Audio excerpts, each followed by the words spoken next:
ఓం గం గణపతయే నమః. ఓం వాగర్ధావివ సంపృక్తో వాగర్ధ ప్రతిపత్తయే జగతః పితరో వందే పార్వతీ పరమేశ్వరో. శ్రీ ఉమామహేశ్వరాభ్యాం నమః. కర్కాటక రాశి. కర్కాటక రాశి వారికి మే మాసము మొత్తము కూడా గ్రహాల యొక్క స్థితిగతులని అనుసరించి గనక మనం గమనించినట్లయితే, ముఖ్యంగా దశమంలో ఉన్నటువంటి రవి మరియు బుధుడు మే 14వ తారీఖు వరకు కర్కాటక రాశి వారికి విశేషమైనటువంటి యోగాన్ని, బుధాదిత్య యోగాన్ని అనేటటువంటి ఒక చిన్న ప్రయత్నాన్ని వీరికి లాభసాటిగా ఇస్తున్నారు. కర్మస్థానమైనటువంటి మేషరాశిలో ఉచ్చస్థితిగతుడైనటువంటి ధనాధిపతి అయినటువంటి రవి, మరి తృతీయ ద్వాదశాధిపతి అయినటువంటి బుధుడితో కలిసి కొంచెం వీరు చేసేటటువంటి ఉద్యోగాదుల్లో ఇంకొంచెం డెవలపింగ్ కోసం అని చెప్పి వేరే చోటికి ట్రాన్స్ఫర్ చేసేటటువంటి పరిస్థితి.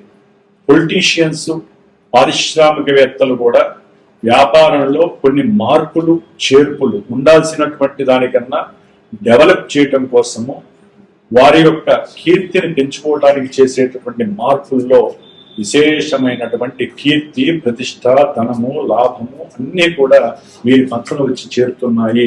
కర్కాటక రాశి వారికి రవి బుధుల యొక్క అనుకూలత ఇదే కాదు. దీని తర్వాత రవి బుధుడు మే 15 తర్వాత నుంచి లాభస్థానంలోకి వచ్చినప్పుడు శుక్రక్షేత్రంలోకి ఇంకా విశేషమైనటువంటి ప్రమోషన్స్ రావడం, చేసే వృత్తిలో కానీ ఉద్యోగాదుల్లో కానీ, చివరికి వ్యాపారంలో కూడా క్రయ విక్రయాలు బాగా జరగటం, వీరు పెట్టినటువంటి పెట్టుబడుల్ని స్వయం కృషితో వీరు కొంత సమయస్ఫూర్తిగా ఆలోచించి ఉన్నటువంటి ఉద్యోగంలో అంటే వీరు చేసే వ్యాపారాల్లో పనిచేసేటటువంటి వారికి సమయస్ఫూర్తిగా మంచి యోగ్యకరమైనటువంటి తెలివితేటల్ని, వీరికి ఉన్నటువంటి సమయస్ఫూర్తిని ఉపయోగించి బుద్ధితో, తెలివితేటలతో వ్యాపారాన్ని ఏ విధంగా ఆకర్షించాలి అనే కొత్త కొత్త విషయాలని వారికి తెలియజేసి, ఎంతసేపు కూడా మన వ్యాపారంలో ఉన్నటువంటి అప్పుల్ని తీర్చేసుకోవాలి, కొత్త పెట్టుబడులు పెట్టాలి, ఇంకా ఆ వ్యాపారాన్ని వృద్ధి చేయాలనే ఆలోచనలో ఈ వ్యాపారస్తులు ఉండటానికి, పనిచేసే ఉద్యోగంలో ఉన్నటువంటి వారికి కూడా విశేషమైనటువంటి మానసిక ప్రశాంతత, ఎందుకంటే ఆర్థికంగా వీరు లాభపడే యోగం కనపడుతోంది. కర్కాటక రాశి వారికి ఈ నెల రోజులు కూడా విశేషమని చెప్పుకోవాలి.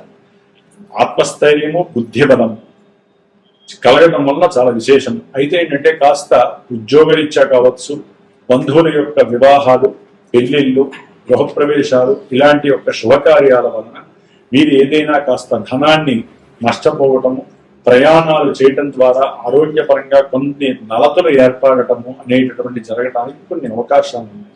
శుక్రగ్రహం అయితే కనుక వీరికి, ఈ యొక్క కర్కాటక రాశి వారికి మే 15 వరకు లాభస్థానంలో స్వక్షేత్రంలో ఉండటం ద్వారా విశేషమైనటువంటి విద్యా లాభము కలుగుతుంది. విద్యార్థులు ఏదైతే చదవాలనుకున్నారో అది పూర్తి చేస్తారు. అట్లాగే కొంతమంది రియల్ ఎస్టేటర్స్ కి వ్యాపారంలో విశేషమైనటువంటి ధన లాభాలు కలుగుతాయి. అట్లాగే ఎవరైతే వాహనదారులు ఉన్నారో, ఎప్పుడు కూడా నిత్యము సంచరించి చేసే బిజినెస్ పరంగా ఎవరైతే ఉన్నారో వారందరికీ విశేషమైనటువంటి యోగము, లాభముగా మారుతుంది. అట్లాగే కర్కాటక రాశి వారికి చక్కగా భూమి, గృహము, వస్త్ర ఆభరణాదులు ఇలాంటివి ఎన్నో రకాలైనటువంటి కీర్తి ప్రతిష్టలు మే 15 వరకు కూడా చక్కగా వీరికి లభించే అవకాశం ఉన్నాయి. అట్లాగే ఏదైనా విద్యపరంగా కానీ మే 15 తర్వాత ఈ శుక్రుడు 12వ స్థానంలోకి మారినప్పుడు గృహపరమైనటువంటి సౌఖ్యం, అట్లాగే ఎవరితో అయినా సరే గృహపరమైనటువంటి సభ్యులతో కానీ, లేకపోతే అకస్మాత్తుగా వీరు ఏదైనా సరే చదువుకుంటుంటే కనుక విద్యార్థులు చదువు పరంగా కానీ ఒక పిక్నిక్ వెళ్ళాలి దూర ప్రాంతాలకి అనేటటువంటి విశేషాలతో చక్కగా ఫ్రెండ్స్తో విశేషంగా ఆనందంగా ఆ యొక్క భాగ్యాన్ని భోగంలాగా అనుభవిస్తూ విశేషమైనటువంటి మానసిక స్పందని, ఆనందాన్ని, ఉత్సాహాన్ని పెంచే అవకాశం కూడా కనిపిస్తోంది.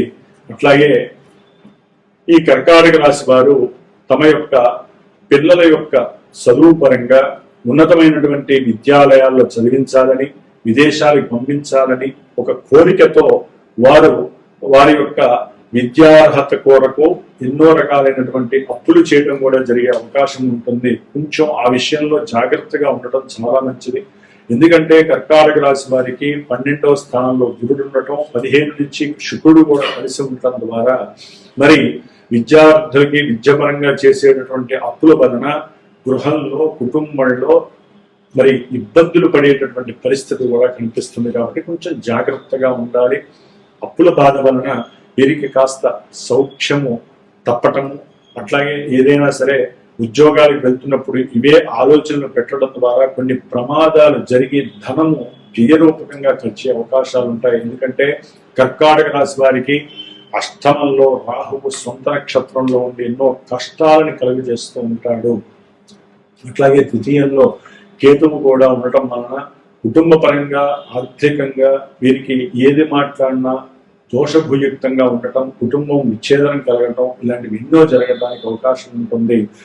అయితే ఈ యొక్క కుజగ్రహ స్థితి మే 10 వరకు కూడా భాగ్యస్థానంలో ఉండటం, శనితో కలిసి ఉండటం వలన భార్యాభర్తల మధ్య ప్రేమ, అనురాగాలకి సంబంధించినటువంటి విషయాలయందు, సంతానపరమైనటువంటి విషయాలయందు వీరికి కొన్ని ఆకస్మికంగా కలిగేటటువంటి ఇబ్బందులు, అసలు వీరు ఆర్థికంగా మూలపడేటటువంటి అవకాశము, దాని వలన ఎన్నో రకాలైనటువంటి మానసిక స్పందనలు కోల్పోవటము, మానసికంగా నిర్వీర్యం చెందటము, 9లో ఉన్నటువంటి శని కుజులు ప్రయాణాలను అధికంగా సూచించటము, ఒకవేళ డ్రైవర్స్ కనుక ఉన్నట్లయితే ఆలోచనలు ఒకవైపు, డ్రైవింగ్ ఒకవైపు చేయడం ద్వారా డ్రైవింగ్ల వలన ప్రమాదాలు పెంచే అవకాశం జరుగుతుంది. కొంచెం జాగ్రత్తగా ఉండాలి. ఆర్థికంగా భార్యాభర్త మధ్య కొన్ని ఇబ్బందికరమైనటువంటి మాట విభేదాలు కలగటం జరగటానికి అవకాశం ఉంది. ఎందుకంటే అష్టమంలో ఉన్నటువంటి రాహువు కొంతమందికి ఆర్థికపరమైనటువంటి నష్టాల వలన కావచ్చు, లేకపోతే పరమంత్ర, పరయంత్ర, పరతంత్రాది కొన్ని ప్రయోగాల వలన కావచ్చు, వీరు ఆకస్మికంగా కొన్ని ప్రమాదాలకు లోనవటం, అట్లాగే భార్యాభర్తలు విడిపోవటం, వ్యాపారంలో అనుకున్న లాభాలు లేక ఇరువుల మధ్య విశేషమైనటువంటి తగాదాలు రావటం, ఇలాంటివి ఎన్నో జరిగే అవకాశాలు ఉంటాయి. కాబట్టి కర్కాటక రాశి వారికి ఒక రకంగా గ్రహస్థితి ప్రతికూలంగా ఉంది. ముఖ్యంగా వివాహానికి సంబంధించి మగవారు ఇప్పుడున్న కాలమాన పరిస్థితుల్లో స్త్రీలు ముందుకు రాకపోవటం వివాహానికి, మగవారికి 27 ఏళ్ళు 28 ఏళ్ళు వచ్చిన వివాహాలు, 40 ఏళ్ళు 45 ఏళ్ళ వివాహాలు జరగకపోవడం, జాతకాలలో వీరికి యోగాలున్న సరైన దశలు, అంతర్దశలు రాకపోవటం, సరే జాతకంలో ఎన్నో రకాలైనటువంటి కుజదోషాలు, స్త్రీ దోషాలు, సర్పదోషాలు, అట్లాగే పితృదోషాలు, పునర్భూ దోషాలు, ఇట్లా ఎన్నో రకాల దోషాలు ఉన్నటువంటి వారు ఎన్నో పూజలు చేయించేసి విసుకెత్తిపోయినటువంటి వారికి జూన్ 2వ తేదీన కర్కాటక రాశిలోకి గురుడు ప్రవేశించటం ఉచ్చస్థితి చాలా యోగ్యకరం. కాబట్టి వివాహం కానటువంటి పురుషుల కోసం, మగవారి కోసము నేను హైదరాబాద్లో విశేషంగా సుబ్రహ్మణ్య కళ్యాణాన్ని, అట్లాగే కన్యా పాశుపత రుద్రహోమాన్ని కూడా ప్రత్యేకించి వారు దగ్గరలో, హైదరాబాద్ దగ్గరలో ఉన్నవాళ్ళు, హైదరాబాద్లో ఉన్నవాళ్ళు వచ్చి కూర్చొని వాళ్ళు చూడొచ్చు, చెయ్యొచ్చు హోమాన్ని. దూరంగా ఉన్న వాళ్ళ కోసం నేను ప్రత్యేకించి నా సమక్షంలో బ్రాహ్మణులు పెట్టి వారి యొక్క వివాహ సువధు ప్రాప్తి కోసము, కళ్యాణ ప్రాప్తి కోసము నేను చేసే యొక్క ప్రయత్నం, అట్లాగే వారికి ఒక మంత్రాన్ని ఇస్తాను. కన్య త్వరగా ఆకర్షితురాలై వివాహం అవ్వటానికి దానికి తగినటువంటి ఎవరైతే పార్టిసిపేట్ చేస్తారో వారికి హోమం అయిన తర్వాత భస్మాన్ని, ఈ మంత్రాన్ని గనక 48 రోజులు ఎవరైతే జపిస్తారో వివాహం శీఘ్రంగా జరగటానికి ఈ గురువు చాలా ఉపయోగపడతాడు. శుక్రదోషాలు ఉన్నా కూడా తొలగిపోతాయి. కాబట్టి ఇది విశేషముగా రుద్రుడికి సంబంధించినటువంటిది. కాబట్టి కన్యా పాశుపత హోమం ఎవరైనా ఉంటే పీఠానికి ఫోన్ చేయండి. ముఖ్యంగా ఈ యొక్క రాహుగ్రహం, అష్టమ రాహు వలన ఆత్మహత్య పీడితులు, లేకపోతే వ్యాపారంలో అన్ని నష్టాలు కలగటము, భార్యాభర్తల మధ్య ఎడబాట్లు కలగటము, ఆకస్మికంగా వీరికి రావాల్సినటువంటివన్నీ కూడా రాకుండా అవతల వాళ్ళు మోసం చేయటం, ఎప్పుడూ అవమానాలు పడటము, వ్యాపారంలో నష్టాలు, ఎన్నో శంకలు కలగటము, ప్రతి పనిలో ఆలస్యము కలగటము, ఉద్యోగాలలో మార్పులు, ఉద్యోగంలో ప్రయాణాల వలన ఎక్కువ మార్పుల వలన ఆకస్మికంగా వీరికి జరిగేటటువంటి కొన్ని నష్టాలు, ఇవన్నీ కూడా ఒక రకంగా కర్కాటక రాశి వారికి ఎన్నో వీరు చేసే నిర్ణయాల ఎందు పూర్తిగా నెగిటివ్ ధోరణి కలిగే అవకాశాలు ఉంటాయి. తండ్రి గారి యొక్క ఆరోగ్యం పట్ల శ్రద్ధగా వహించాలి. మే 10 తర్వాత ఈ కుజుడు మారడం ద్వారా స్వక్షేత్రంలో కాస్త చేసే ఉద్యోగంలో ఇంకొంచెం ఇబ్బందులు ఎదురే అవకాశం ఉంటుంది. కానీ వీరికి ఉన్నటువంటి ఆ మంచి స్పందన యాటిట్యూడ్స్ వలన నిలబెట్టుకునే ప్రయత్నం చేస్తారు కుజుడు సొంత రాశిలో ఉండటం వలన. ఏదేమైనప్పటికీ వీరికి కర్కాటక రాశి వారికి ఈ కుజరాహు శనిగ్రహాల యొక్క దోషం పోవడానికి మే 12వ తేదీన హనుమత్ జయంతి రోజున విశేషముగా మీరు హనుమాన్ చాలీసాని ఆ రోజుల్లో 108 సార్లు చదువుకోండి ఎవరైనా.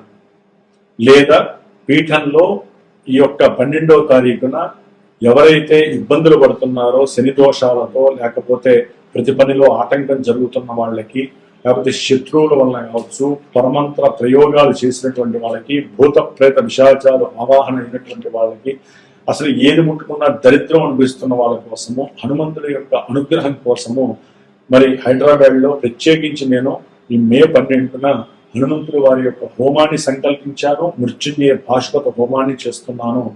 అట్లాగే ఎవరైతే శనిగ్రహ నక్షత్రాలు ఉన్న మకర కుంభరాశి వారి కానివ్వండి, కర్కాటక రాశి వారి కానివ్వండి, ఎవరైతే ఇబ్బందులు పడుతున్నారో శని వలన, ఆ యొక్క మే 16 అమావాస్య శనివారం రోజున విశేషముగా శనీశ్వరుని యొక్క జయంతి అనగా పుట్టినరోజు సందర్భంగా పీఠంలో ఈ యొక్క శనీశ్వరుడి మూలమంత్రంతో, వేదమంత్రంతో పాశుపత రుద్రహోమాన్ని, మృత్యుంజయ హోమాన్ని, అట్లాగే అమావాస్య హోమాన్ని, నక్షత్ర నవగ్రహ హోమాన్ని ప్రతి అమావాస్యకి నా పీఠంలో నేను చేస్తాను. ఇది ఇంకా విశేషంగా మనకి రావటం చాలా చాలా విశేషము.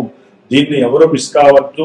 ఎవరైనా సరే వారి పక్కన నవగ్రహాలు ఉంటే నవగ్రహాలకైనా సరే ప్రదక్షిణాలు చేయడం, శనీశ్వరుని ఆరాధించడం మర్చిపోవద్దు. అట్లాగే ఈశ్వరుడికి, శనీశ్వరుడికి సంబంధించినటువంటి నువ్వులతో అభిషేకం చేస్తే వారికి ఉన్న కర్మదోషాలన్నీ తొలగిపోతాయని శాస్త్రం చెబుతోంది.